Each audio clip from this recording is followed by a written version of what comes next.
video. Oh iya, saya belum loh. Kelompok saya pasti lupa suruh buat video ini.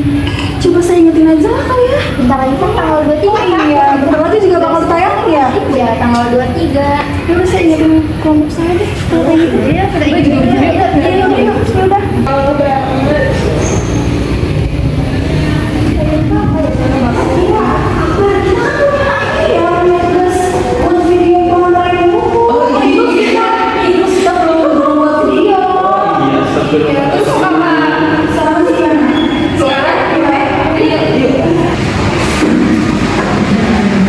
Oh iya, sekarang materi tentang apa sih? Kalau nggak salah sih kita tuh dapat materi konsep-konsep ilmu hukum bukan sih? Oh iya iya iya. Oh, tentang konsep-konsep ilmu hukum. Gimana kalau kita bahas satu persatu? Oh, boleh. Konsep-konsep ilmu hukum ada apa aja sih? Menurut ilmu yang saya pelajari, konsep ilmu hukum itu ada 5. Yang pertama yaitu manusia sebagai makhluk sosial, dan yang kedua yaitu norma dalam masyarakat, dan yang ketiga yaitu hubungan antara masyarakat, negara, dan hukum, dan yang keempat yaitu tujuan hukum, dan yang terakhir yang kelima yaitu ciri hukum. Nah, mari kita bahas satu persatu. Jadi gini, sebentar, orang tua saya nyampe. Halo, Kamu di mana? iya Pak. Kamu di mana? Ini masih buat video, kenapa?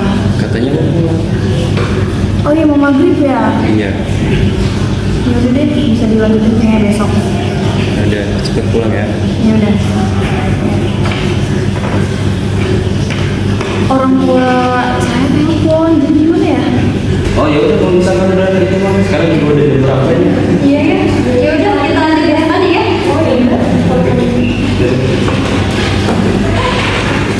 Saya baru saja memasuki dunia hukum, dan rasanya seperti memasuki hutan belantara yang sangat luas. Dan menurut saya, istilah hukum itu sangat asing di telinga saya. Kira-kira hukum itu apa sih?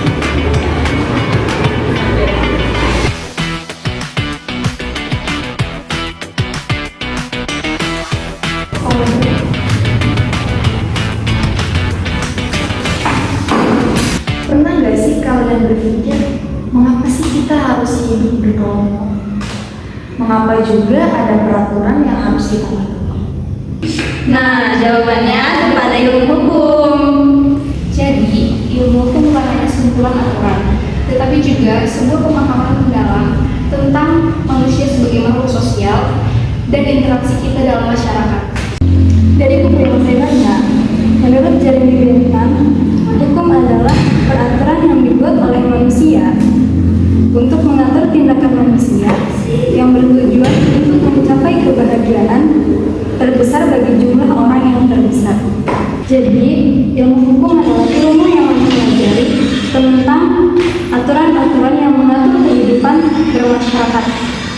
Aturan-aturan ini dibuat untuk menciptakan ketertiban, keadilan, dan kepastian hukum. Sebagai seorang hakim, saya setiap hari berhadapan dengan kasus-kasus yang berbeda. Di sini ilmu hukum sangat diuji. Kami harus mengaplikasikan teori hukum ke dalam praktik untuk memberikan putusan yang adil. Benar sekali, hukum tidak hanya sebatas teori, tapi juga harus diterapkan dalam kehidupan nyata. Seorang hakim harus memiliki pemahaman yang mendalam tentang berbagai cabang hukum. Saya pernah terlibat dalam kasus sengketa tanah, dan saya sangat bingung. Ternyata prosedur hukum itu sangat panjang dan rumit. Ternyata hukum itu sangat dekat dengan kehidupan kita sehari-hari. Ya memang, hukum tidak hanya ada di ruang sidang, tetapi juga mengatur berbagai aspek kehidupan, mulai dari hubungan keluarga hingga bisnis. Oh, setelah mendengar penjelasan dari kalian, saya mulai memahami pentingnya ilmu hukum. Tapi mengapa kita perlu mempelajari banyak cabang hukum? Karena setiap cabang ilmu hukum itu memiliki fokus yang berbeda. Misalnya, hukum pidana yang mengatur tindakan yang merugikan masyarakat. Sedangkan hukum perdata, hukum yang mengatur hubungan antar individu. Dengan mempelajari berbagai cabang ilmu hukum, kita dapat memiliki pemahaman yang lebih komprehensif tentang hukum. Halo Bar, kamu gimana? Masih di GSG? Ini kita belum selesai buat video loh. Ini baru pembukaan loh. Ini yang lain pada nungguin. Ya udah buru ya, tunggu. Ya. Apa sih yang dimaksud dengan manusia sebagai makhluk sosial? Jadi manusia itu sejak awal sudah disebut sebagai makhluk sosial karena kita butuh berinteraksi, bekerja sama, dan pastinya saling membutuhkan. Namun, interaksi ini tidak selalu berjalan mulus. Konflik sering terjadi. Nah, disinilah hukum itu berperan. Konsep ilmu hukum itu kan di dalamnya terdapat norma dalam masyarakat. Menurut kamu norma dalam masyarakat itu apa sih? Untuk menjaga ketertiban dan harmoni dalam masyarakat, itu kita harus memiliki norma. Norma adalah aturan yang tidak tertulis yang mengatur perilaku kita. Norma ini bisa berasal dari keluarga, agama, adat istiadat, atau bahkan dari kelompok teman kita. Nah, contoh norma-norma dalam kehidupan sehari-hari itu seperti apa? Nah, contoh-contoh norma dalam kehidupan sehari-hari itu yang pertama dalam antrian gitu. Misalnya kayak kita mengantri mengambil makanan gitu kan, kayak ambil makanan di pondok atau emang di mana aja. Yang penting normanya itu dalam kata antri itu. Nah, yang kedua saling menghormati. Saling menghormati itu sama manusia gitu kan. Kita harus hormat ke yang lebih tua, misalnya kan termasuk norma. Ya, dan yang terakhir itu sopan santun. Kita yang lebih tua itu kita harus mempunyai sopan santun. Seperti itu. Dan yang terakhir itu sopan santun. Nah, di dalam norma sopan santun itu kita menjalankan dalam kehidupan sehari-hari kita harus sopan santun, harus punya sopan santun kayak lebih tua gitu kan. Jadi gitu. Nah, di dalam hukum juga itu ada bentuk norma yang lebih formal dan tertulis. Itu tuh menurut kamu apa sih? Hukum adalah bentuk norma yang lebih formal dan tertulis. Hukum dibuat oleh negara untuk mengatur kehidupan bermasyarakat secara lebih luas dan sistematis. Hukum ini berlaku untuk semua warga negara tanpa terkecuali. Jadi, hukum tertulis tuh contohnya seperti apa sih? Jadi, contoh hukum tertulis itu yang pertama ada buku undang-undang, gedung parlemen, dan simbol-simbol hukum lainnya. Hubungan antara masyarakat, negara, dan hukum itu seperti apa sih menurut kamu? Masyarakat, negara, dan hukum mempunyai hubungan yang saling mempengaruhi.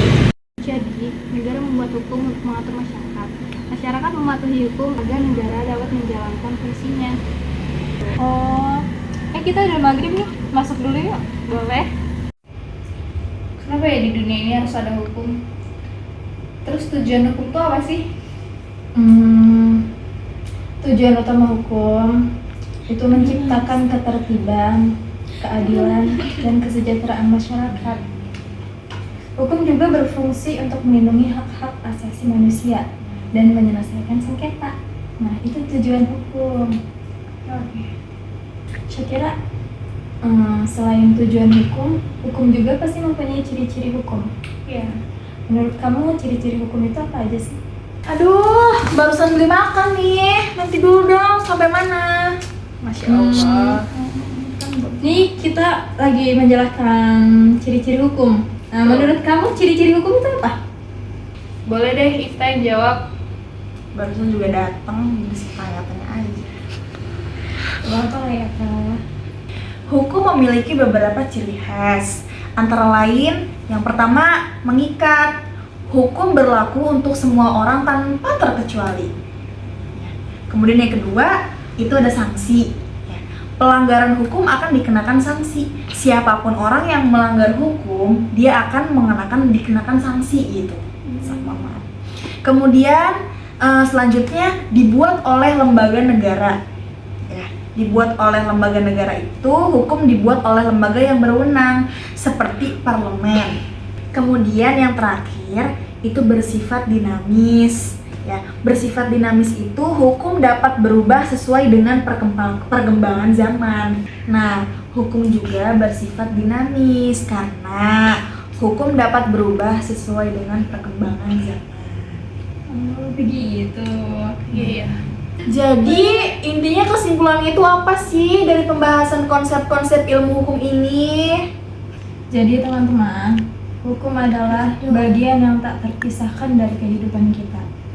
Dengan memahami konsep-konsep dasar hukum, kita dapat menjadi warga negara yang baik dan ikut serta dalam membangun masyarakat yang adil dan beradab.